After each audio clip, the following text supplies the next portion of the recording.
Good afternoon. Today is Friday and it's April the 7th. Today is Good Friday, Easter Friday. And for those who are celebrating Easter and happy Easter. And today, most markets will be closed today. Obviously, U.S. market will not be open. However, the bond market in the U.S. is open for half a day until midnight our time. And today is also the non-farm payroll. The U.S. labor market data will be released at 8:30 p.m. So it's going to be pretty volatile. Unfortunately, the market is not open. But for those who are trading CFD, you may have an outlet to actually trade something out of the non-farm payroll. Now, anyway, let's recap. There's been very little incentive because it's a super long weekend, and most players has already exit the market, and the market condition in terms of liquidity is actually quite thin. So if you can avoid to not trade, do so, because in a very thin market, it is very susceptible to wild swings. Anyway, we take a look at the U.S. Dow Jones market. Dow Jones has been in consolidation for the last 48 hours since hitting a high at midweek at 33,635. So we can see that the market is basically still wanting to go up on the idea that the Federal Reserve will have no choice but to pause and perhaps even cut rates. I think we will have to see whether the Federal Reserve actually do that. Right now, we do not know whether the Federal Reserve is going to be very concerned with the banking crisis to the point whereby they do not dare to hike further, and that will be meaning that these people who bet against the Fed will be correct because they have been pushing equity prices basically higher. But we are beginning to see even more severe stress in the banking sector. We can see that these small regional banks that has been very active in the mortgage market and is facing a lot of liquidity delinquencies in the customers. And if the high interest rate continues to be the feature, then there's a very good chance that they may actually be the next power cut.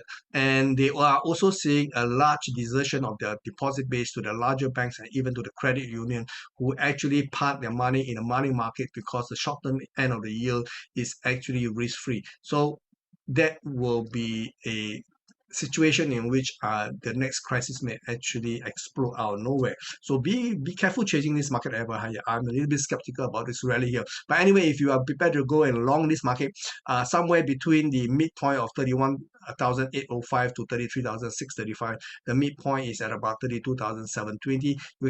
You can use this level here to actually consider looking for buying opportunity. But again, I'm saying I won't be doing that. I'm just saying that if you are keen, this could be one area to watch out. In the S&P 500, we have a rebound of 3,808 to a high of 4,133, and this unfold in a very neat three-wave, which is just short of my ideal target of 4,140.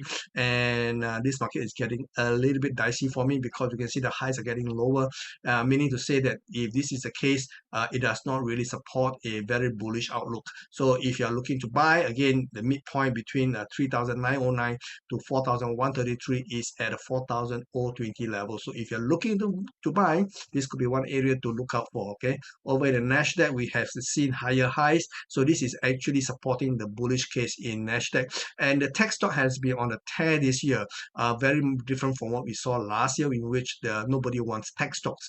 Okay, so a Fed pivot actually will work out very, very well for the tech stocks, but we know that SBV has been decimated, and most of their customers are in the tech stocks, in the tech sector, in the startup.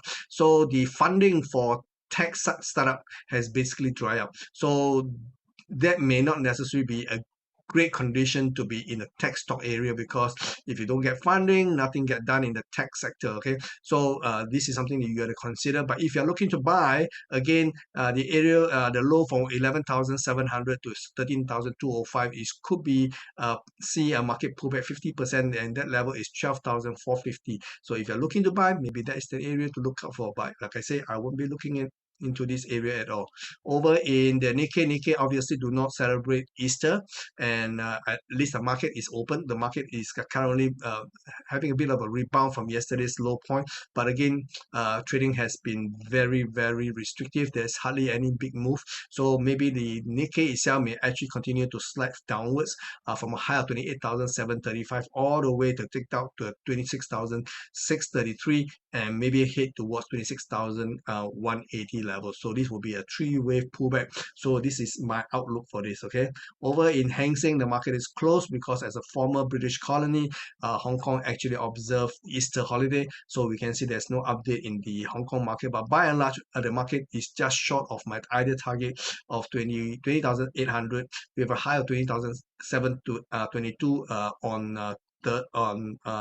uh, then okay, last week, and exactly a week ago. So this was a high. There was no new high this week itself. So this market is actually quite vulnerable. It has really completed a three-wave pullback, sorry, rebound, and if there's no surge to the upside beyond 2100, 21,000, I think the market is susceptible to the downside. Okay, in China, obviously China do not celebrate Easter, and the market is open today. We see the market pull up to a high of 4,131, and this appears to be soon going to be hit a pocket of prices which I think will be very difficult for you to clear, and the barrier to higher prices with 4,168, 67.5 thereabout. So unless a market close beyond this level, it is very hard to foresee this market continuing to go higher. Okay, over in the energy market, we can see crude oil after hitting a high of $81.75 on Tuesday. The market has been basically been in consolidation,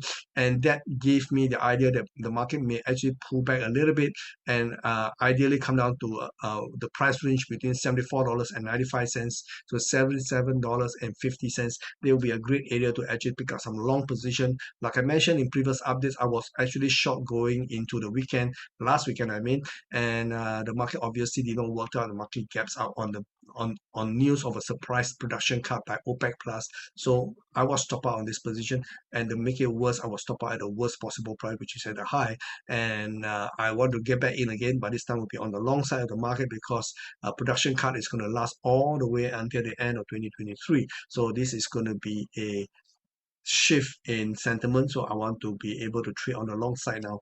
Over in the gold market, the triangle pattern that I mentioned since the week before is working out to be very, very nice. But unlike previous post-triangle trust, we have a bit of a correction going on right now from a high of $3,032.11. Typically in a post-triangle trust, there is hardly any retracement, but because we are moving into a long weekend, and it's only quite understandable that people who have long is taking profit, and maybe this is the sentiment behind why the market pulls back. And now if this is the case, I want to take advantage of this pullback. Ideally, price goes down into this bracket of prices between $1,991 to $2,070. Okay, and if this is the case, I want to buy more in anticipation for an extended rally in the early part of next week. Okay, I've already gone long at $1,960. So if I can buy some more at 2,000, I will do so because my target is way above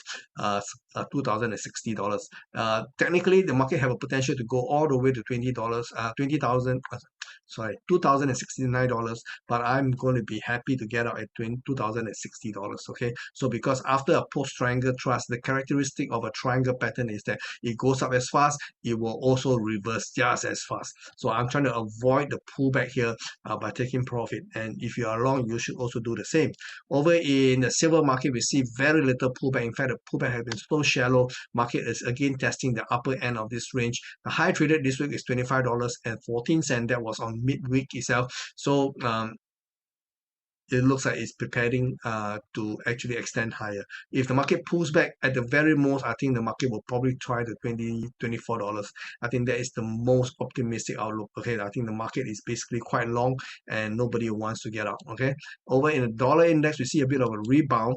Dollar index went out to as low 101.09, and that was on Wednesday. The market seems to be pulling back up, and it is likely to continue to trade to extend higher in a corrective rally.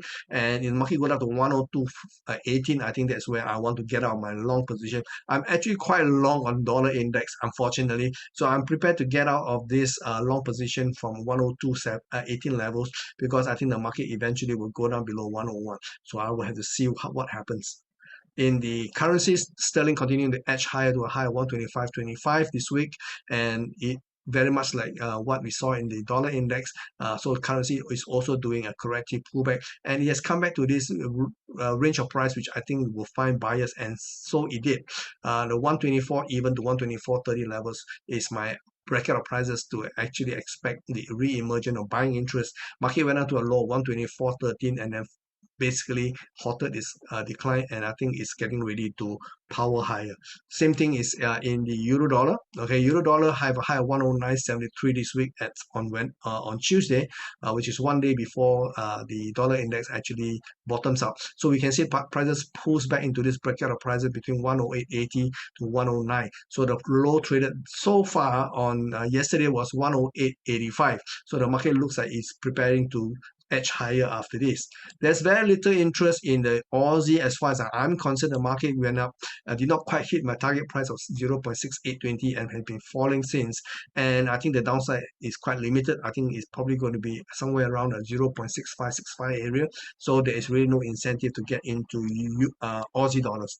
However, the same cannot be said on the dollar versus the yen. I'm actually very keen to take up additional short position in the dollar yen trade. I'm actually short the dollar yen just under 133.70, and the rebound from 130.63 may give me another chance to sell somewhere between 132.20 to 132.50 levels. So if the market goes into this bracket of prices, I am already prepared to take up another short position, because I do not believe 129.60 is going to hold. In fact, my target is somewhere around 125.50. So I have a bit of a downside projection which I want to take advantage of.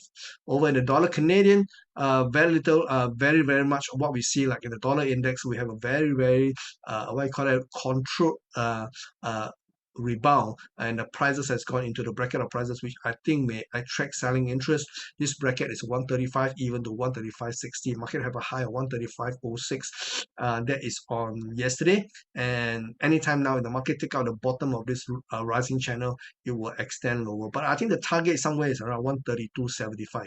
So again, depending on your risk reward, I think this is all that you can do. Okay, and in the Bitcoin itself, Bitcoin basically has no heartbeat. Okay, it has been like this for more than 2 weeks now. Ever since it ran to a high of 29,380, the market has been controlled between this high level and the low end at $26,330. So in between, the market has been doing sideways, and it is continuing into the weekend itself. I think this is all you can do. However, the good news is that the market, ever since its rally, has been without seeing any major profit taking. So that may actually underpin this market here. So the market can drift down to the region between 25,660 to $26,330. I think that would be a great area to pick up some more Bitcoin. However, if the market do break to 25,600 levels, the next level to actually add more position to the long is $23,000 to $24,000.